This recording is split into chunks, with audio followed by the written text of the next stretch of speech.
The radar operator at Kapustin Yar saw it first, and for a moment he refused to believe his own screen. 60,000 feet. Mach 0.95. A return so large it looked like a small bomber formation, yet moving with the agility of something far smaller. He called his supervising officer over. The officer watched the trace for perhaps 30 seconds before lifting the secure telephone to Moscow. It was the autumn of 1957, and the Soviet Air Defense Forces had just been shown, in cold, luminous green, a problem they did not yet know how to solve. The aircraft was British. It was painted anti-flash white, a shade chosen for one specific reason: to reflect the thermal pulse of a thermonuclear detonation long enough for the crew to escape. It carried, in its cavernous bomb bay, the design space for a free-fall hydrogen weapon capable of erasing Leningrad. And it was flying, with apparent contempt, well above the operational ceiling of every Soviet interceptor then in service.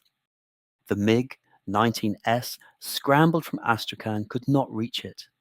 The radar-guided guns of the air defense belts could not touch it. It simply turned south, descended over neutral airspace, and was gone. That aircraft was an Avro Vulcan, and the trace it left on a Russian screen that night did something extraordinary. It frightened the Politburo, not in the abstract, philosophical way that nuclear weapons frighten everyone. In a specific, technical, professional way, because the men in the Kremlin understood that if a single Vulcan could fly over the southern Soviet Union with such ease in 1957, then by 1962, by 1965, by the time Britain's V-Force reached its full strength of more than 150 aircraft, the Royal Air Force would possess something the Red Air Force could not stop: a delivery platform for the hydrogen bomb that flew higher than they could shoot. Within 18 months of that radar contact, the Soviet Union had committed an astonishing share of its defense budget to a single project: a missile system designed not to counter the American B-52, which they already had answers for, but to counter one aircraft. A British aircraft. An aircraft most people in Britain itself had barely heard of, beyond a fleeting glimpse at the Farnborough Air Show, or a thunderous low pass over a country lane in Lincolnshire. The system they built would eventually be known to NATO as the SA-2 Guideline, and its first cousin, the SA-3. But the original specification, the height, the speed, the engagement envelope, was tailored to one silhouette: the story of how Britain, a bankrupt and supposedly second-rank power, came to terrify the largest land empire in human history with a single delta-wing bomber, is one of the strangest chapters of the Cold War. It is a story Whitehall has rarely told loudly, partly because the men who lived it preferred understatement, and partly because the Americans, for reasons of their own, would later prefer the world to remember a different aircraft, a different flag, a different deterrent. But the Russians remembered. The KGB remembered. And when, in May 1960, an American U-2 fell to a Soviet missile over Sverdlovsk, the technology that brought it down had been forged, refined, and rushed into service for a reason most history books still get wrong. It had been built for the Vulcan. The U-2 was simply the first thing it caught. How did it come to this? How did a country that could no longer afford to keep its battleships at sea persuade Moscow to spend a fortune chasing one British bomber across the stratosphere? The answer begins not in the air, but in a shattered Whitehall office in 1946, with a Labour minister, a single sheet of paper, and a decision that would shape the next 40 years. In January 1947, the United Kingdom was not, in any honest accounting, a great power. The war had ended barely 18 months earlier, and victory had cost Britain everything except its dignity. The treasury was empty. The dollar reserves negotiated through the bitter Anglo-American loan of 1946 were hemorrhaging faster than Hugh Dalton had ever feared. Bread, which had not been rationed during the war itself, was rationed now. The winter of 1947, the coldest in living memory, would shortly bring the country to within a fortnight of an actual collapse of coal supplies. Factories closed, pipes burst, sheep froze where they stood on the Pennines. Yet, in this same January, in a small windowless room in the Cabinet Office, 6 men met to decide whether Britain should build the atomic bomb. The committee was called GEN 163, and its existence was concealed not only from Parliament, but from the full Cabinet.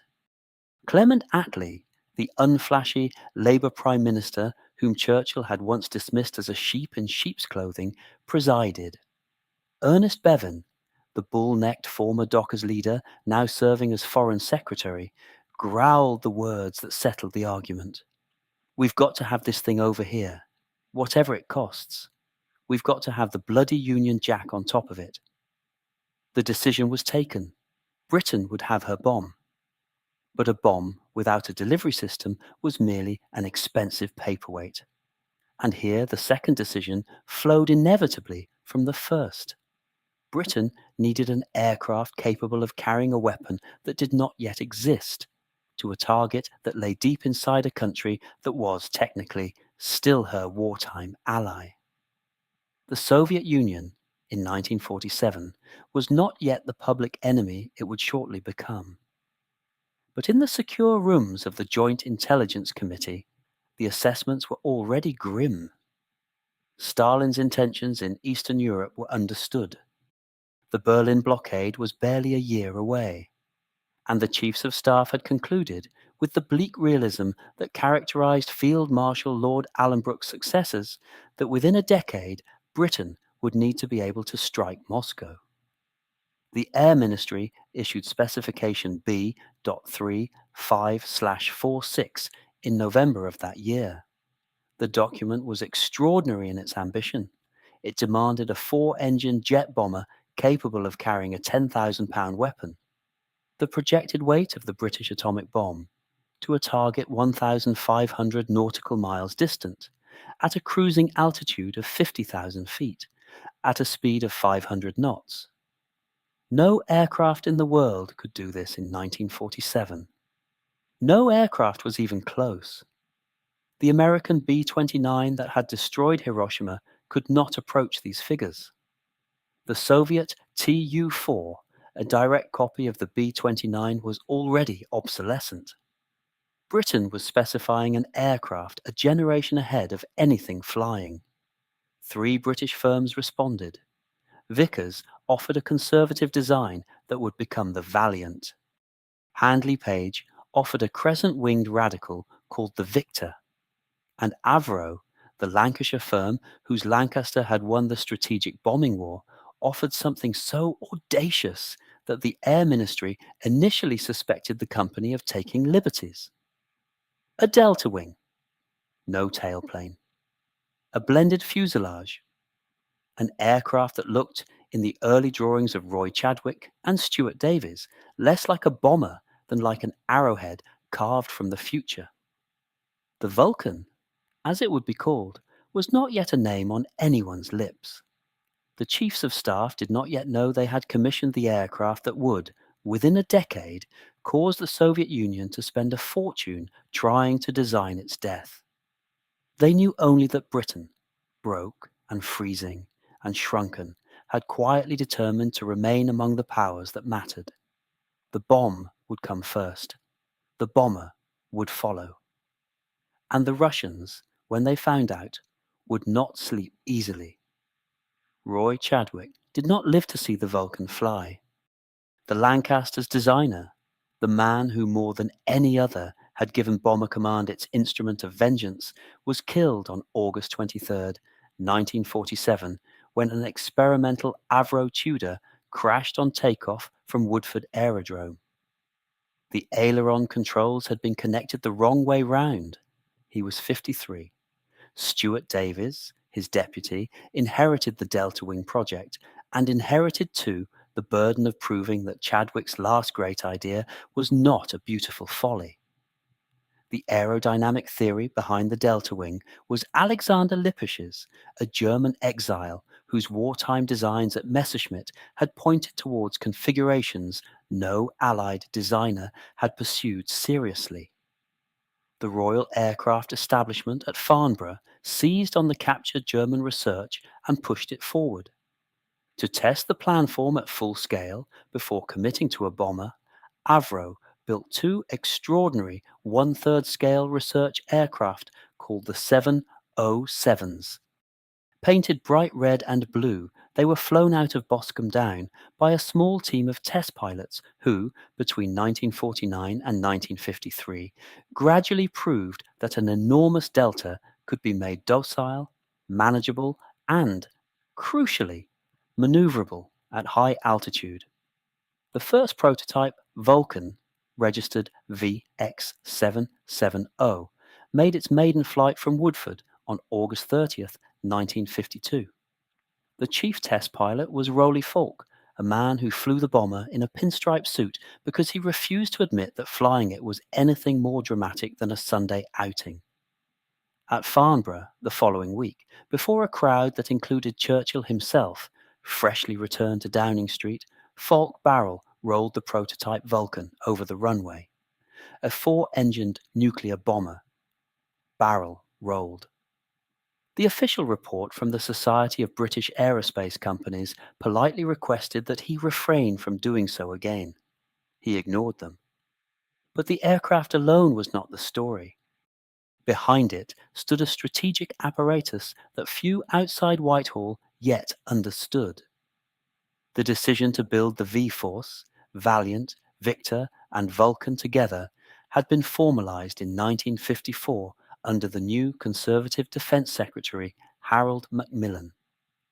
The doctrine that would govern its use was being drafted simultaneously by the Air Staff under Air Chief Marshal Sir Dermot Boyle.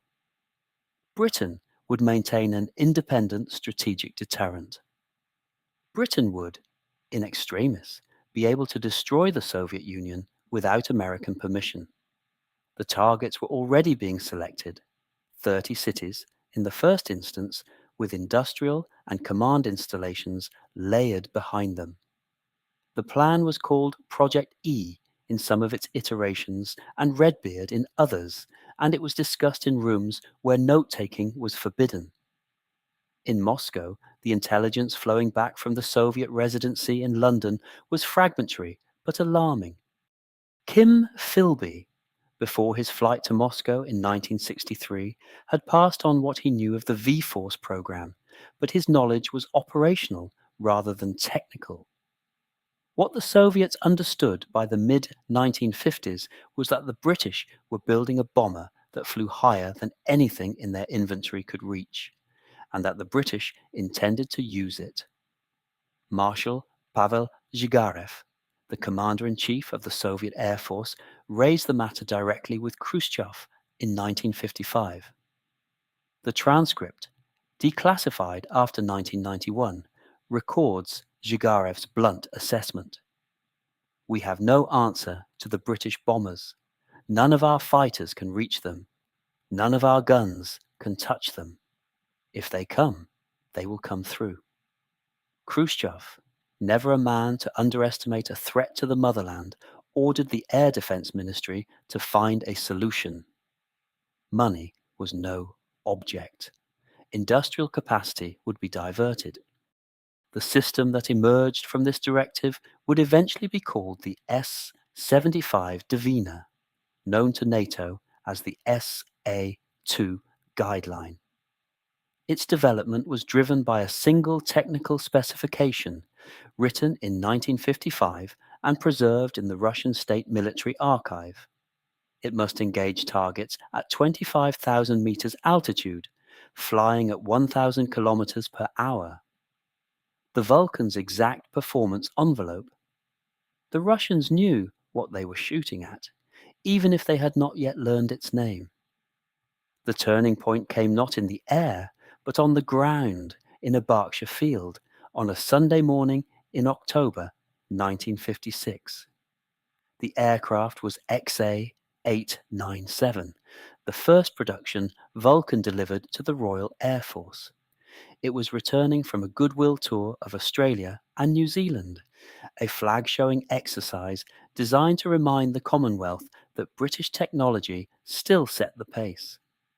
Squadron leader D.R. Howard was at the controls. In the right-hand seat sat Air Marshal Sir Harry Broadhurst, Air Officer commanding Bomber Command, a Battle of Britain ace who had decided, somewhat unusually, to fly the last leg back into Heathrow himself. The weather over London was atrocious. Visibility was below limits. The approach to runway 23 left at Heathrow was being flown on instruments alone.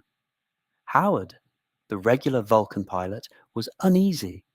Broadhurst, the senior man, was confident. At 300 feet on final approach, with the runway still invisible below them, the air traffic controller's voice came through clear and calm. "You are well below the glide path. Pull up, pull up." It was too late. XA-897 struck the ground a quarter of a mile short of the runway, bounced, and broke apart. Broadhurst and Howard ejected. They were the only two crew with ejection seats, and survived. The 4 other men aboard, including the navigators in the windowless rear compartment, were killed. The Vulcan, Britain's pride, the most expensive single aircraft yet built in the United Kingdom, burned on the grass within sight of the airport perimeter fence. The scandal that followed nearly destroyed the programme. Questions were raised in the Commons. The Manchester Guardian asked openly whether a 4-man rear crew should ever again be sent into the air in an aircraft that gave only the 2 pilots a chance of survival. The answer, given quietly by the Air Ministry, was that to fit ejection seats for all 5 crew would require redesigning the entire forward fuselage and would delay the V-force by 2 years. 2 years that Britain did not have.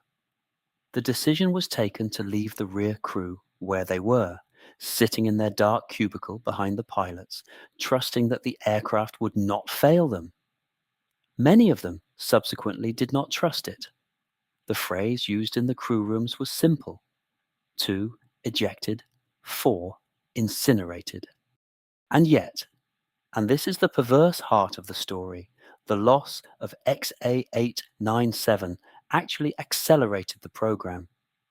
Treasury objections to additional spending were swept aside. The second mark of the Vulcan, the B-2 with its larger wing and more powerful Olympus engines, was rushed forward. By 1958, the B-2 was flying at altitudes that earlier marks could not reach. 60,000 feet became routine. 56,000 feet was the standard cruise. The aircraft was, in operational terms, untouchable. It was in this period, late 1957 through 1958, that the Vulcan made the radar contact at Capustin Yar that opened this story. The flight was not officially a Vulcan flight.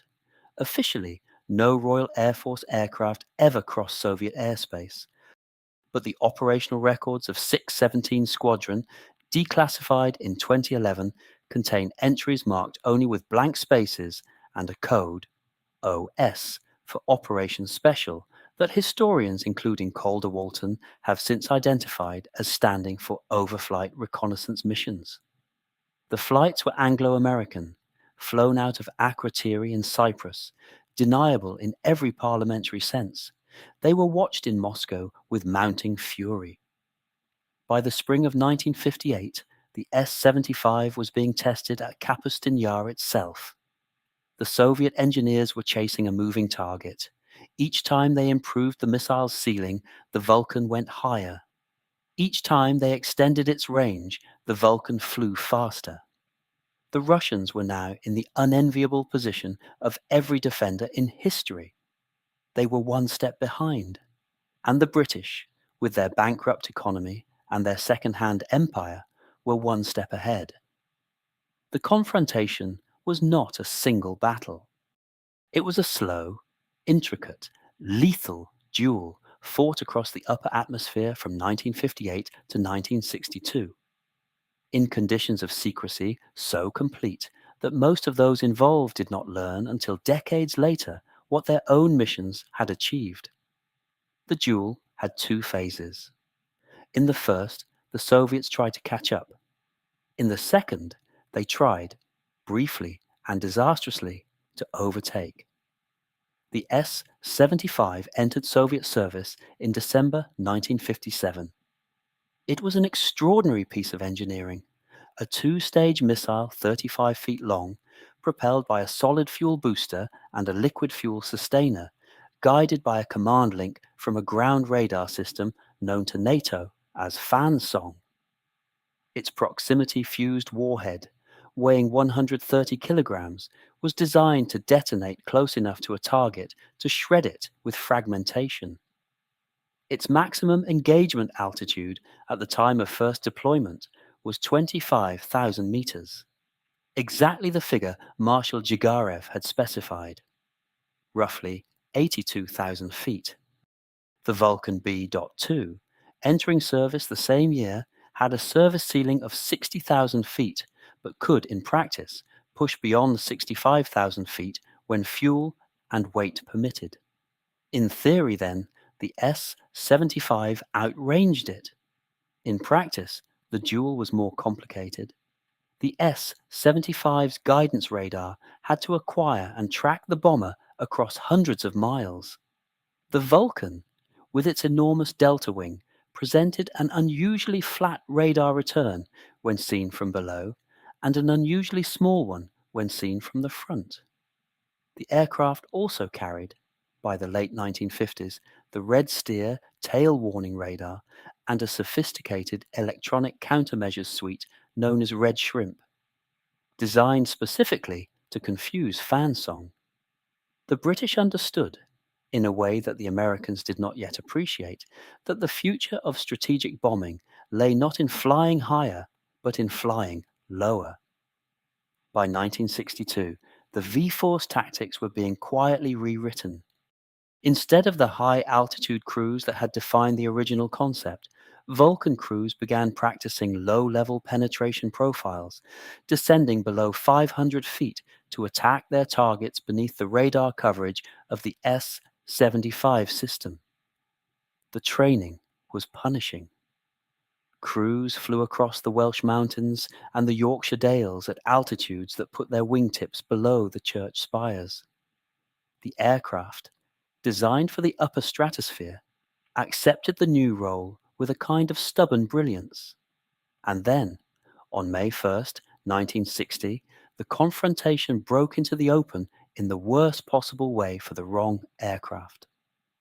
A Lockheed U-2, piloted by Francis Gary Powers, was struck by an S-75 over Sverdlovsk.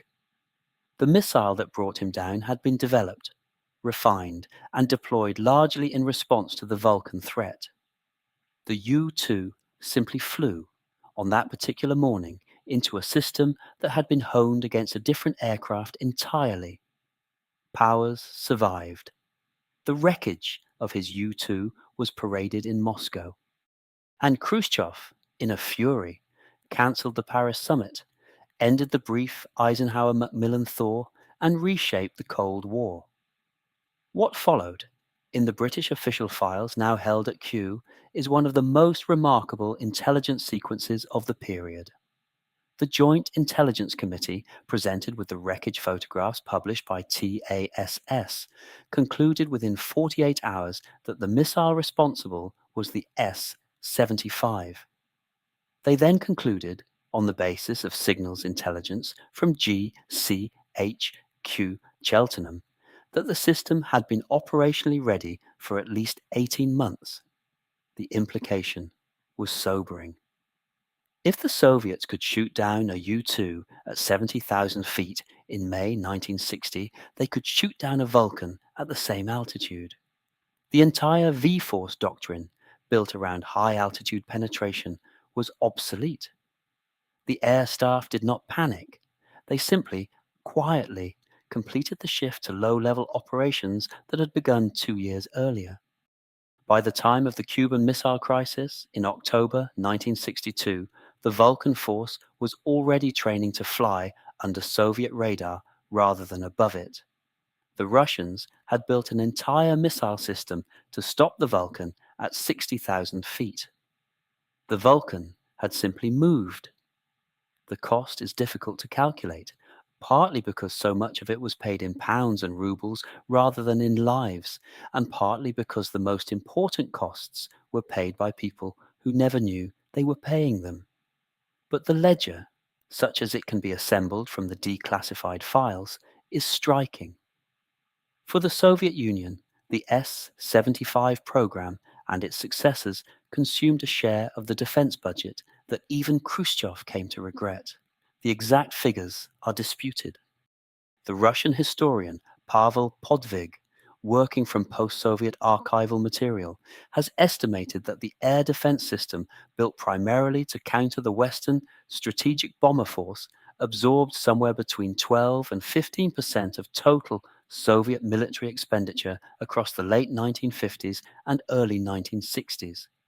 That was more than the Soviet ballistic missile program, more than the Soviet Navy, more in real terms than the entire annual defense budget of the United Kingdom. And a significant portion of it had been driven, at the technical specification level, by the need to counter a single British aircraft type. The political cost to Britain, by contrast, was almost invisible at the time, but considerable in retrospect. The V-Force program had been sold to Parliament and the public on the basis that it preserved Britain's independent deterrent. By 1962, with the Vulcan forced to low level, the question being asked in Whitehall was whether the deterrent could survive the next generation of Soviet air defenses without American assistance. The answer was no. Harold Macmillan, the same man who had presided over the V-Force decision as Defense Secretary in 1954, traveled to Nassau in December 1962 to meet President Kennedy with a single objective. Britain needed Polaris. The submarine-launched ballistic missile would replace the V-Force as the centerpiece of the British deterrent, because the Russians had finally, expensively, partially closed the gap on the Vulcan. The Nassau Agreement of December 1962 was, in some ways, the moment Britain's strategic independence ended. Polaris was an American weapon. The warheads would be British, the submarines would be British, but the missile bodies, the guidance systems, the targeting infrastructure, all American. Macmillan returned to London with what he called the best deal he could get. Charles de Gaulle, watching from Paris, drew the opposite conclusion and vetoed Britain's first application to join the European Economic Community a month later, citing Nassau as proof that Britain was an American satellite rather than a European power. The veto reshaped British history for a generation. The human cost of the Vulcan program, narrowly defined, was modest by Cold War standards, but real.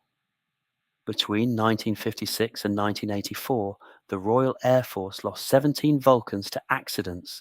Roughly 60 aircrew died, the great majority of them rear crew members who had no ejection seats. The names are recorded on the memorials at RAF Waddington and RAF Scampton, and at the Vulcan Restoration Trust's site at Southend. They are not the names of men who died in combat. They are the names of men who died holding a line that, because they held it, never had to be crossed. There was also a quieter cost, paid by the Soviet citizens who never saw the air defense missiles that ringed their cities, but whose food queues were longer because the resources had gone elsewhere. The S-75 and its successors did not feed anyone. They did not house anyone. They did not improve a single Soviet hospital or school. They existed for one purpose, which was to shoot down aircraft that, in the end, were never sent. The deterrent worked. That was its purpose. But the cost of making it work was borne, in part, by Russian families who would never know why their rationing was tighter than it might have been. What did Britain learn? The lesson, articulated most clearly by Sir Solly Zuckerman, the government's chief scientific advisor, was that technological superiority was a wasting asset. Every breakthrough invited a counter. Every advantage decayed. The only sustainable deterrent was one your enemy could never be certain of countering, which is to say, one hidden beneath the sea. The Vulcan did not end with the Nassau Agreement. It carried on, transformed for another 22 years, and in its final operational role it would surprise everyone, including, perhaps especially, the Russians who had spent a fortune trying to predict its behavior. After Polaris took over the strategic deterrent in 1969, the Vulcan was reassigned to conventional and tactical roles. It became Britain's primary low-level strike aircraft, capable of delivering a wide range of weapons against targets in Eastern Europe in the event of a conventional war. The aircraft that had been designed for the thin air of 60,000 feet was now flying through the trees of the North German plain at 250 feet, simulating runs against Warsaw-packed armoured columns. It was a bizarre fate for a thoroughbred. The pilots loved it. But the Vulcan's most famous mission, the one that would secure its place in British memory, was still to come, and it would unfold not over Europe, but over the South Atlantic in a war that nobody in 1947 could have predicted. On the night of April 30th to May 1st, 1982, a single Vulcan B.2, registration XM607, took off from Wide Awake Airfield on Ascension Island, refueled in flight by a relay of Victor tankers, and bombed the runway at Port Stanley in the Falkland Islands. The mission was called Black Buck. The round trip was nearly 8,000 miles, the longest bombing raid in history at the time. The aircraft was 26 years old. The strategic effect of Black Buck has been debated ever since. Argentine accounts suggest the damage to the runway was limited and the operational impact modest. British accounts, including those of the Joint Intelligence Committee assessments held at Kew, suggest the impact was psychological. The Argentine junta had not believed Britain could reach the Falklands with strategic bombers. The Argentine Air Defense Command, faced with evidence that Vulcan bombers were now flying within range of the mainland, withdrew its best fighter aircraft from forward bases on the coast to defend Buenos Aires. Those fighters were therefore not available to challenge the British task force in the air war that followed. The arithmetic, in the end, was straightforward. A 26-year-old British bomber, designed to drop a hydrogen bomb on Moscow, had instead persuaded the Argentine junta that London still meant business. Margaret Thatcher, briefed on the success of Black Buck the following morning, is reported to have asked simply whether they had got home safely. They had. She authorized a further 4 raids. The Vulcan, the aircraft built to terrify the Politburo, had ended its operational life terrifying a different junta in a different hemisphere. And the lesson that British power, even diminished, still reached further than its enemies expected, was not lost on Moscow. The Vulcan was retired in 1984. The last operational squadron was 50 Squadron at RAF Waddington. The flypast at the disbandment ceremony was watched by old men in raincoats who had built the aircraft at Woodford in 1955, and by young men in flying suits who would shortly be sent to fly tornadoes in the Gulf. Between them, the Vulcan represented something that the Cold War had nearly forgotten how to produce. A British technological achievement that had genuinely altered the strategic calculations of a superpower. The wider consequences were threefold. The Nassau Agreement bound Britain to the American deterrent system for the foreseeable future, a binding that continues under Trident to this day. The de Gaulle veto delayed Britain's entry to Europe by a decade, and the doctrine of low-level penetration, developed for the Vulcan in 1962, became the foundation for every Western strike aircraft program of the next 20 years. Tornado, F-111, F-15E. The Russians, having forced the Vulcan to descend, had unintentionally written the tactical playbook for everything that came after. There is a Vulcan at the Imperial War Museum's airfield at Duxford, and another at the Royal Air Force Museum at Cosford, and a third until 2015 that still flew, maintained by enthusiasts and a small army of retired RAF engineers who refused to let her go. That aircraft, XH558, made her final flight in October 2015. Tens of thousands of people stood in fields and on hillsides across England to watch her pass. Many of them wept. Most could not have explained, if asked, exactly why. The why is the substance of this story. The Vulcan was not merely an aircraft. It was the physical embodiment of a particular British conviction, held tenaciously through the bleak years of imperial retreat, that a country which had stood alone in 1940 should never again be without the means to stand alone if it had to. The aircraft was the answer to a question Bevan had posed in 1947, and that successive cabinets had refused to abandon. Could Britain, having lost everything else, retain the capacity to inflict catastrophic damage on any enemy who threatened her existence? The Vulcan, for 25 years, was the answer that flew. The Russians understood this better, in some ways, than the British did themselves. The S-75 missile system, the Fan-Song radar, the entire elaborate apparatus of Soviet point defense in the early 1960s. These were not built to counter an American threat. The American threat could be deterred by ICBMs and counter-strategies of mutually assured destruction. The British threat was different.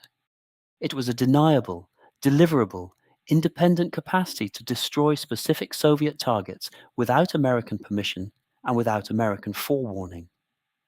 That was what made the V-Force, and the Vulcan in particular, so destabilizing in Moscow. It was the deterrent the Russians could not factor into their negotiations with Washington, because it did not belong to Washington. This is the part of the story that has been largely forgotten, on both sides of the Atlantic, because it suits neither party to remember it. The Americans, who had reluctantly assisted Britain's nuclear program after the McMahon Act was modified in 1958, preferred to present the British deterrent as a junior partnership rather than an independent capability. The British, who had needed American help on Polaris and would shortly need it on Trident, did not wish to draw attention to the period when they had genuinely possessed something the Americans did not control. And the Russians, after 1991, had reasons of their own for not advertising how much Soviet treasure had been spent chasing a single British aircraft type across the upper atmosphere. But the documents survive. The specifications survive. The radar plots from Kapustin Yar survive, declassified now in the archives of the Russian Defense Ministry and cross-referenced by historians, including Christopher Andrew at Cambridge. The story is recoverable, and what it tells us, more than anything else, is that British power in the Cold War was not the diminished, deferential thing it has sometimes been portrayed as. For a brief, intense period, perhaps a decade, from 1955 to 1965, Britain possessed an instrument of policy that genuinely frightened the largest land empire in human history. The Soviet response to that instrument shaped the missile architecture of the Cold War. The Soviet response, in a curious way, validated the British decision of January 1947. What does this tell us about Britain's role in the world?